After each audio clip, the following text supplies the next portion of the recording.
Hello friends, welcome to एडुएसियस your education method. So friend, आज बात करते हैं नीट 2023 के बारे में। देखते हैं क्या नई अपडेट्स हैं इस बार जिस स्टूडेंट को ध्यान देना है।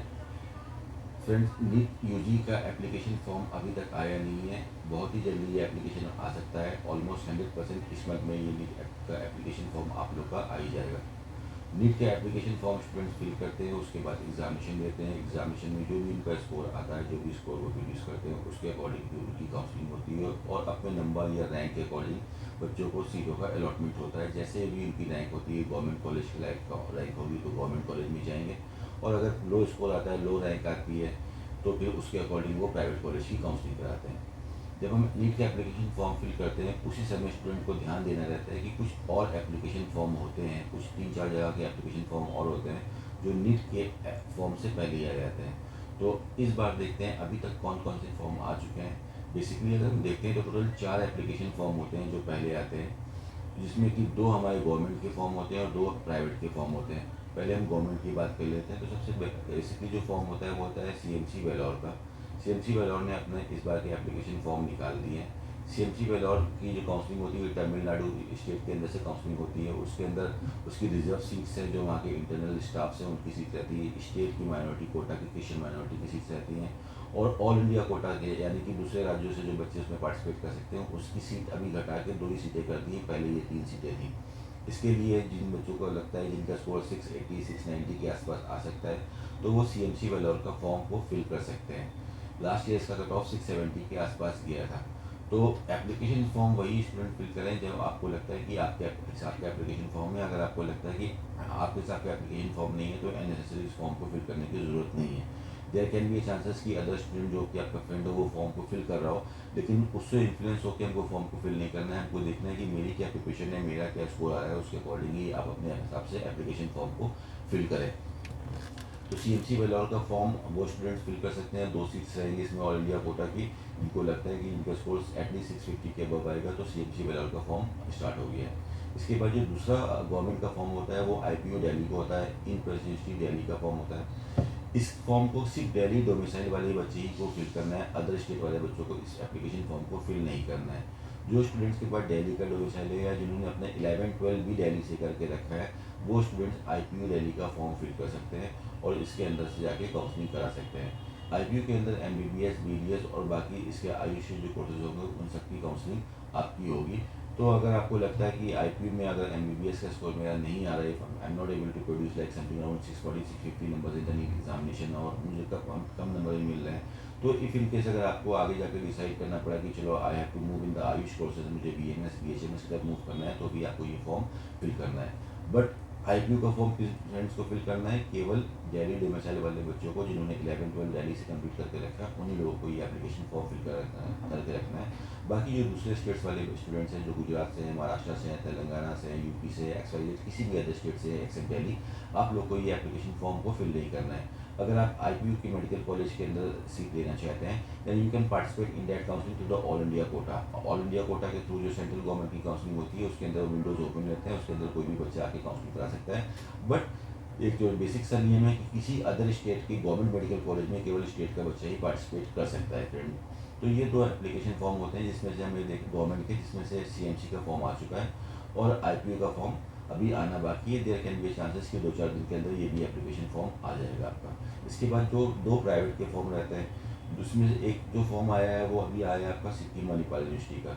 इस फॉर्म को इंडिया का कोई भी बच्चा फिल कर सकता है। सिक्किम मणिपाल में 2 टाइप की सीट्स हैं। एक मैनेजमेंट कोटा की सीट है जिसकी फीस काफ़ी ज़्यादा है, 32 लाख रुपीज़ एनुअली, और दूसरा मैनेजमेंट कोटा की फीस है जिसकी जनरल कोटा की फीस सीट है जिसकी ट्यूशन फीस है नियर अबाउट 17 लाख रुपीज़ है। तो मैनेजमेंट कोटा में इतनी ज़्यादा फीस होने की वजह से जस्ट क्वालिफाइड वाले बच्चों को भी आसानी से एडमिशन मिल सकता है।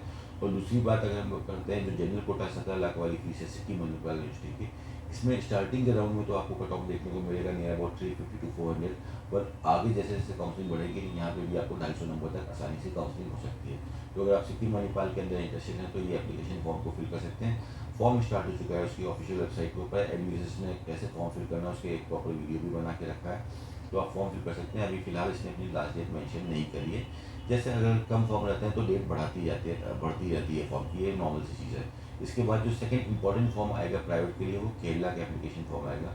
केरला स्टेट की जो काउंसलिंग होती है उसमें अदर स्टेट वाले बच्चे NT2 कैटेगरी के अंदर से पार्टिसिपेट करते हैं, तो किसी भी स्टेट का बच्चा उसमें काउंसलिंग करा सकता है। केरला काफ़ी अट्रैक्ट करता है स्टूडेंट को, बिकॉज केरला की जो ट्यूशन फीस है पूरे इंडिया में सबसे लो ट्यूशन फीस है।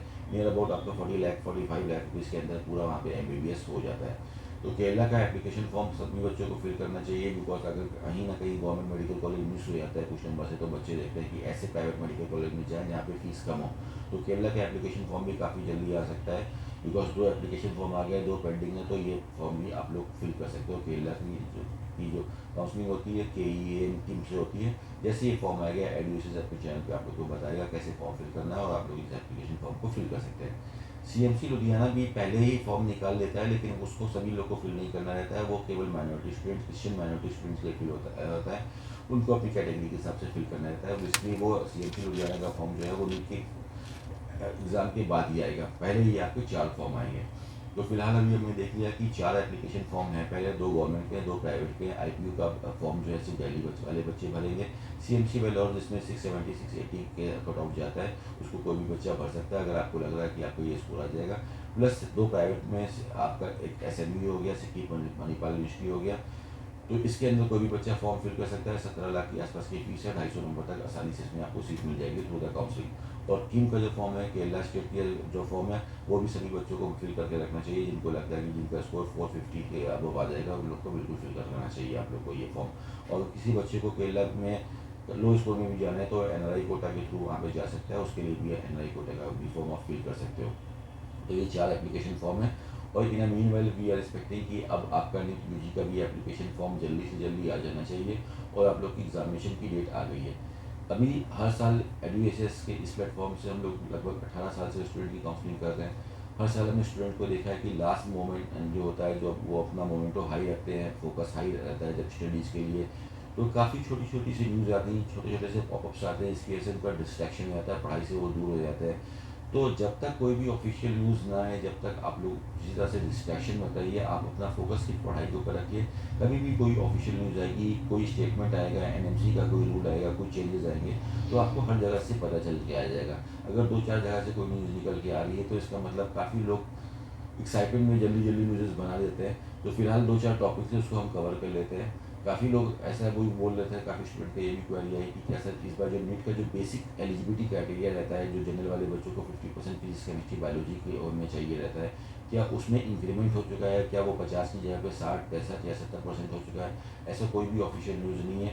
अभी जो आपका CMC वेलोर का भी फॉर्म आया है, उसको भी अगर आप ध्यान से देखते हो, एलिजिबिलिटी क्राइटेरिया वहाँ पे बिल्कुल सेम है, 50% ही एडमिशन हो रहा है। दूसरा एक ये आया है कि चल रहा है न्यूज़ की सिलेबस में थोड़ा सा रिडक्शन हो गया है नीट के, तो इसके ऊपर भी कोई भी ऑफिशियल न्यूज़ नहीं है, कहीं पे भी ऐसा कोई स्टेटमेंट नहीं है। जो आपका लास्ट ईयर सिलेबस आया था वही सेम सिलेबस रहने वाला है। आपका सेशन पार्ट भी इसमें ऐड हो सकता है। NCERT को पूरी तरह से कवर करिए, कोई भी डिस्ट्रैक्शन मत रखिए, ज़्यादा से ज़्यादा प्रैक्टिस करिए। सिलेबस में कोई भी अभी तक कोई भी ऑफिशियल चेंजेस नहीं आए। थर्ड एक इनिशियल ये है कि आपका NTA इस बार एग्जामिनेशन नहीं लेगा, शायद नीट का कोई और बॉडी रहेगी।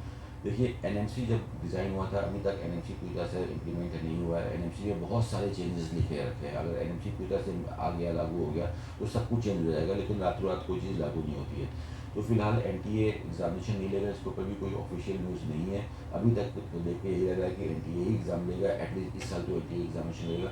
और इनकेस अगर सपोज के लिए कोई और अदर बॉडी भी अगर आपका एग्जाम लेते हैं, तो इसमें भी कोई घबराने की बात नहीं। एग्जाम हम स्टूडेंट्स को देना है, आप लोग को एग्जाम लेना है, चाहे NTA कंडक्ट करे चाहे कोई और करे। हर स्पैन में टाइम कुछ समय के बाद कोई ना कोई बॉडी चेंज होती रहती है, बिकॉज NTA ने भी काफ़ी मिस्टेक्स करी थी, इसके लिए उसके ऊपर काफ़ी ज़्यादा कंप्लेन है। तो अभी तक की ऐसी खास न्यूज़ नहीं है। NMC का कोई नया ड्राफ्ट भी नहीं आया है उसकी वेबसाइट के ऊपर। आप NMC की वेबसाइट के ऊपर डायरेक्ट विजिट करके भी देख सकते हैं, कोई ऐसा ड्राफ्ट भी नहीं आया है। तो कोई खास चेंजेस नहीं है। अभी का जो समय है, अभी आप ज़्यादा नंबर प्रोड्यूस करने में लगाइए, कुछ ज़्यादा चेंजेस देखने को नहीं मिल रहे हैं। जो लास्ट ईयर था ऑलमोस्ट वैसे ही होने वाला है इस बार की भी काउंसलिंग आपकी। बस आपको सही एक्यूरेट इन्फॉर्मेशन होनी चाहिए, जिससे कि आप मिसगाइड ना हो और कोई भी काम एक्साइटमेंट में ना कर लें। लास्ट ईयर जब काउंसलिंग हुई थी तो नियर अबाउट 97,000 सीट्स पे काउंसलिंग हुई थी। 96,000 सीट्स थी, काउंसलिंग एंड होते होते 97,000 सीट्स तक पहुंच गई थी। इस बार नियर अबाउट 1 लाख से ऊपर सीटें निकल चुकी हैं। इस बार अभी करंटली देखते हैं आज की डेट में, तो 1,03,000 के आसपास टोटल MBBS की सीट हो गई है। पहली बार ऐसा हुआ है इतिहास में कि 1 लाख से ऊपर की MBBS की सीट हुई है। स्टूडेंट भी बढ़ते जा रहे हैं, सीट भी बढ़ती जा रही है, जिससे कि कोई ज़्यादा कॉम्पिटिशन नहीं है। अगर आपने सही से पढ़ाई करी है, अच्छे नंबर हैं आपके स्कोर कार्ड में, तो आपकी जर्नी काफ़ी आसान रहेगी। कोई डिस्ट्रैक्शन के बगैर सिंपल आपको पढ़ाई करने हैं, अच्छे नंबर लेके आने हैं और सिंपल स्मूथ काउंसलिंग करनी है।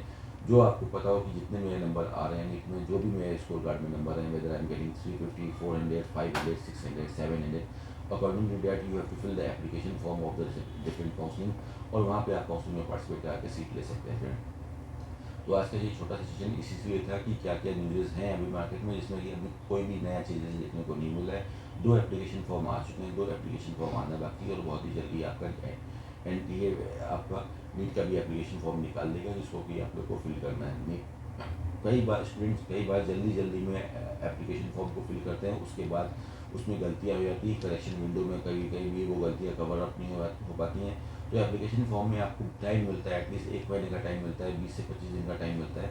तो it is not necessary that you have to fill the application form on the day 1। आपको पहले ही दिन फॉर्म फिल करना है। आप आराम से स्टडी करिएगा, जब भी एप्लीकेशन फॉर्म आएगा 2-3 दिन 4 दिन का समय लीजिए, देखिए सारे क्वेश्चन डाउट क्लियर करिए, उसके बाद अपना एप्लीकेशन फॉर्म को फिल करिए। एप्लीकेशन फॉर्म फिल करते टाइम आप लोग कैटेगरी का भी बहुत ध्यान देना रहता है, बिकॉज लास्ट में ऑल इंडिया कोटा में कैटेगरी चेंज नहीं होती है। तो काफ़ी बच्चे EWS और OBC के अंदर से कैटेगरी डाल देते हैं, लेकिन लास्ट में उनके पास डॉक्यूमेंटेशन नहीं हो पाता, जिसकी वजह से उनकी काउंसलिंग गलत हो जाती है। ये सब छोटी छोटी चीज़ों को देख के आपको काउंसलिंग करनी है। बस यही सब जो नॉर्मल सी चीज़ें हैं, थोड़ी सी अपडेट है, और जैसे भी कोई अपडेट आती रहेगी अभी से अपने इस चैनल से आप लोग को सारी अपडेट देखा जाएगा। तब तक thank you so much for watching us, all the very best for your examination and counselling activities. Thank you so much.